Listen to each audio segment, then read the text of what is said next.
Malamig ang panahon, maaari silang magtabi sa higaan upang parehong mainitan. Ngunit saan siya kukuha ng init kung nag-iisa siya? Kung ang nag-iisa ay maaaring magtagumpay laban sa isa, lalo na ang dalawa. Ang lubid na may tatlong pilipit ay di agad malalagot. Mga magulang kapatid kay Kristo, ang mabuting balita ng ating Panginoon sa umagang ito. Papuri sa iyo, Panginoong Heso Kristo. Para natin ang pagbabasa sa mabuting balita ng ating Panginoon. Pwede na po tayong maupo. At binigyan po lang tayo ng pagkakataon ng Panginoon para makumusta na naman natin yung ating mga espiritu. Ano? Salamat po doon sa dalawang tao na may karaman ngayon. Nadagdagan pa ang inyong blessing sa Panginoon. Amen. Amen? Amen. Sabi nga lahat po ng tao ay dapat maghanda sapagkat malapit na ang alin? Paghuhukom. Paghuhukom daw po. Ayan. Ngayon ang ating pong paksa, ano ho ba yung pwede nyong maging paksa dito? Anong paksa? Anong pamagat? Doon sa ating binasa. Ayan, ganda ng inyo sinabi. Ha? Ano? Two is better than one. Okay, ang pamagat mo na nagawa ko dito, yung banal na karelasyon. No, sa English, divine partnership. Kapag sinabing divine partnership, sa Diyos yan. Ano ho? Sabihin nyo, divine. Ano ba sa Tagalog divine? Banal. Banal, ano po? Kapag sinabing divine partnership, sa Diyos yan. Sabi nga, makipagrelasyon tayo sa Diyos na makapangyarihan sa lahat. Pag sinabi naman partnership, tao yan. Amen? May nakita ang Diyos mula sa langit, sa ibabaw ng lupa, na nag-iisa sa buhay. Ang sabi, walang kaibigan, walang kamag-anak, ngunit walang tigil sa kanyang paghahanap buhay. Wala siyang kasiyahan. Hindi niya tinatanong sa sarili kung kanino mauwi yung kanyang pinaghirapan. Sabi ng Panginoon, ito man ay walang kabuluhan at malaking pahirap ng tao sa kanyang sarili. Yung consequence nito, pahirap sa sarili. So, bakit po kinakailangan ng tao yung kapartnership sa kanyang buhay? Una, para maranasan ng tao kahalagahan ng pagmamahal. Hindi mo mararanasan ang kahalagahan ng pag-ibig at pagmamahal kung ikaw ay nag-iisa sa buhay. Maging ang Diyos na si Yahweh, hindi pumayag na ang tao ay nag-iisa sa mundo. Amen? Dahin ko muna kayo ng saglit sa creation. Noong gawin ng Diyos ang lahat ng bagay sa mundo, ang huli niyang nilikha, tao. Paano po ba ang pagkakalalang ng Diyos sa tao? Ang banal na kamay ng Diyos, ipinagkimpil ng putik. Sabi niyo, putik. Putik. Nung maging anyong tao, hiningan sa ilong at yung taong putik na yon nagkaroon ng buhay. Ano ho?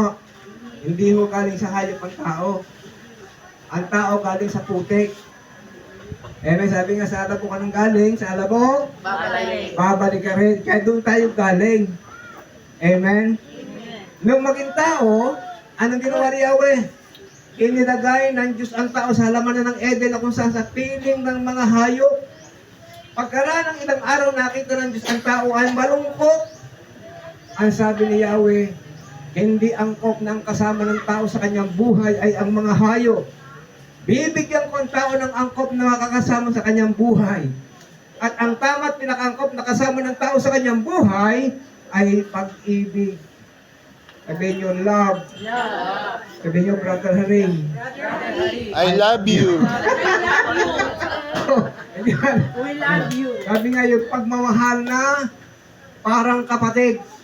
Amen? Amen. Pagkatapos ng ginawa ng Diyos, kinakailangan bigyan ko ng makakarelasyon. Kaya pinatulog ni Yahweh ang tao Samantalang nahihimbing, kinuha niya ang siyang tadyang nito at pinaghilom. Ang laman sa tapat niyon, ang tadyang niya ginawa niyang isang babae. Ang babae galing sa tadyang ng lalaki. Kaya si Adan kulang ng isang tadyang. Eh dito sa atin, babae at lalaki may tadyang. Kayo, may tadyang ba kayo? Sigurado kayo may tadyang kayo? Yes. Sige nga ho, turo niyo mo ho ang tadyang nyo. Saan? Ano? Huwag kang magagalit. Hindi tadyang yung tinuturo mo. Bilbel. Bilbel yung tinuturo mo. Hindi yung tadyang yan. Ang tadyang po natin, yung ating ribs. Sa dibdib. Doon sa kaliwa, hinugot. Bakit dito sa dibdib? Malapit sa puso para ibigin at pakamahalin ang kanyang partnership. Amen? Pagkatapos anong ginawa ho ni Yahweh, nung maging babae, ginising. Sa Book of Genesis 2 verse 23, sabi doon, sumigaw si Adan. Ang pagsigaw ni Adan ay sigaw ng kaligayahan. Marunong ba kayo sumigaw ng kaligayahan? Yes.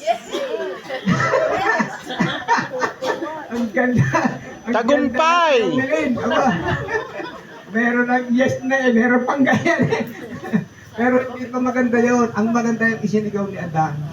Nung magkaroon ng asawa, si Adan, kapar niyang tao, sabi ni Adan, sa wakas! Di ba puno-puno ng kaligayahan niyo? Sa wakas! Try nyo nga, sabihin nyo nga, sa wakas! Sa wakas! Yan. Yan ang sigaw ng mga babaeng nagsisisi siya ng pangasawa. Hindi ho. Hindi ho. Yan ang kasiyahan. Hindi yan ang sigaw ng naliligayahan. Sigaw ng pagsisisi ho yan. Yung sigaw ng kaligayahan, punong-puno ng kagalakan. Amen? O ano nangyari? Ang nangyari, nung magkaasawa si Eva at si Adan, yung dalawa, naranasan nila ang kahalagahan ng pagmamahal. Nagkaanak sila. Ng dalawa, si Cain at si Abel. Amen? Naranasan nila ang kahalagahan. Pero ang babae, naligayahan din. Amen? Sabi nga, naranasan nila ang kahalagahan ng dalawa. Kung isa, hindi tatamay. Tama ho ba? Sabi nga, ang dalawa ay mabuti kaysa isa. Mas marami ang bunga ng anumang magagawa nila. Kapag nag-iisa, hindi tatami. Ha? Nakakita na pa kayo dumami mag-isa? May nakita na pa kayo nagsasabon ng mag-isa? Wala din. Lalo na wala kayo nakikita nagkahalik ang mag-isa. Ang hirap kaya ng... Ang hirap kaya ng gano'n, no? Kinakalaging dalawa at naranasan ni Eva at ni Adan ang kahalagahan ng pagmamahal. Amen. Kung dalawa, may magagawa. Amen? Sabi nga, kung mabuwalang isa, sabi ng Diyos, may tatayo siya ng kanyang kasama. Kawawa ang nag-iisa pagkat walang tutulong sa kanya kapag siya ay nabuwal. Ibig sabihin, hindi habang panahon, malakas ka. Tayo lang mayayabang. Pag medyo bata-bata pat na nabalo at nagkaroon trabaho, ang lakas ng loob. Hindi na rin mag-asawa. Ay, ito ba? Hindi na rin mag-asawa. Matapang. Amen?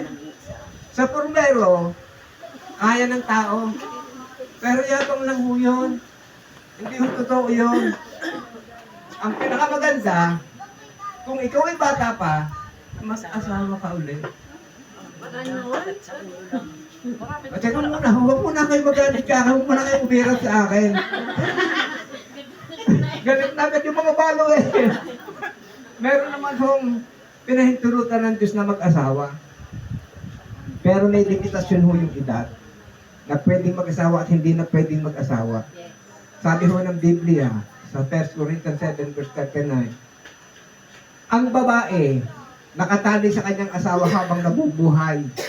Kapag namatay ang lalaki, ang babae malaya ng mag-asawa sa sino mang maibigan niya.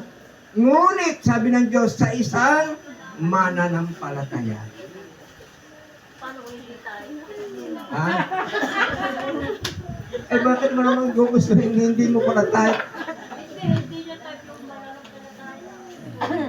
O, di mo alam ba lang type naman na ng palataya? O, kayo na bahalang pumili doon. Ano ho? Basta importante, sabihin ko sa inyo yung edad na pwedeng mag-asawa, hindi na pwedeng mag-asawa. Sabi doon sa unang Timoteo, o pag hindi, ikalawang Timoteo 5, talata 9 hanggang 12. Sabi doon, ang mga tulad nito, ang isasama mo sa talaan ng mga babaeng balo. Sasama sa mga balo. Hindi ko kulangin sa, ito yung edad, sasabihin ko mo ba? Sige. Huwag kang iirap sa akin. Huwag niyo akong hahambaan. Amen? Ngayon, sabi, edad 60. Pataas. Oo, ngayon, tahimik tuloy ako. Sabi nung siya, edad 60, pataas. Kung pagkaho sa gamot, expired na. Pwede mag-asawa.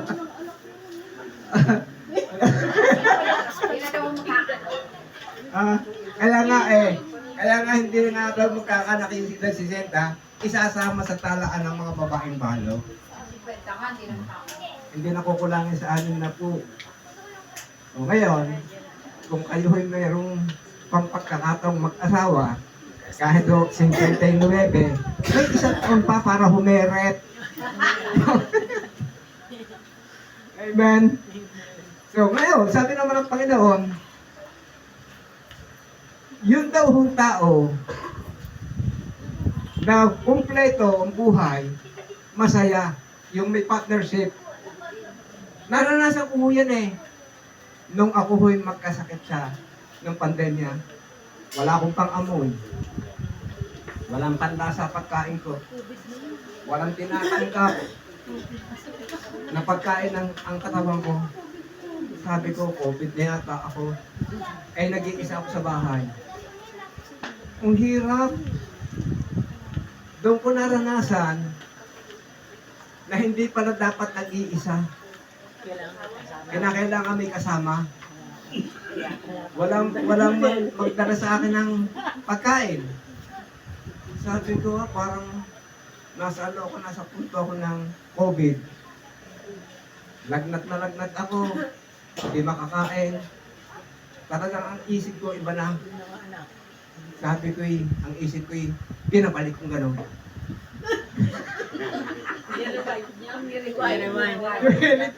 Yung papaikot na ganyan ang isip ko, medyo masama kaya binalik ko gano'n. Ayun, nagbalik. Nagbalik. Sabi ko, ang hirap ng nag-iisa sa bahay. May mga anak ka, ayaw ko samahan.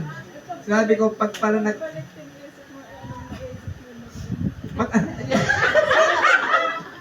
mag-asawa naman.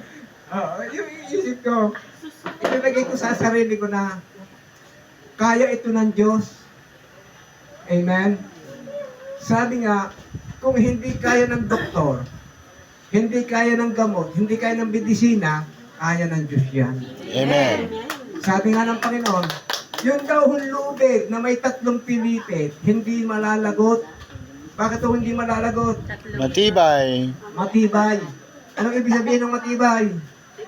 Ang taong may matibay na relasyon sa Diyos, kahit anong mangyari, hindi ka bibitiwang pahamak ng Diyos. Amen. Ayan. Kaya nga sabi ng Panginoon, manatili tayong makipagrelasyon sa Diyos. Amen. Kaya kung kayo man huy edad 60 pataas at kung baga sa gamot ay expired na, huwag kayo malungkot. Ano ho? Meron pa ho tayong karelasyon. Ang pinakamagandang karelasyon ay ang ating Panginoon. Ang hindi magagawa ng tao, gagawin ng Diyos sa ating lahat. Palakpakan natin ang Panginoon. At tumungo tayo at tayo po yung mananalangin. Pagdalhulin niyo mga kapatid, asa eskwela rin. Kung alam niyo ho yung awiting ito, siguro ho mas maganda kasabay kayo. Isipin niyo habang nakapigit ang inyong mata, ang Panginoong ating karelasyon nakatayo sa inyong harapan. Tatanungin kayo, anong ibig mo na gawin siya ng Diyos ngayon umagang ito? Pwedeng awitin natin huwag kang mangangamba. Tandaan ninyo, ang karelasyon natin dito ay ang Diyos.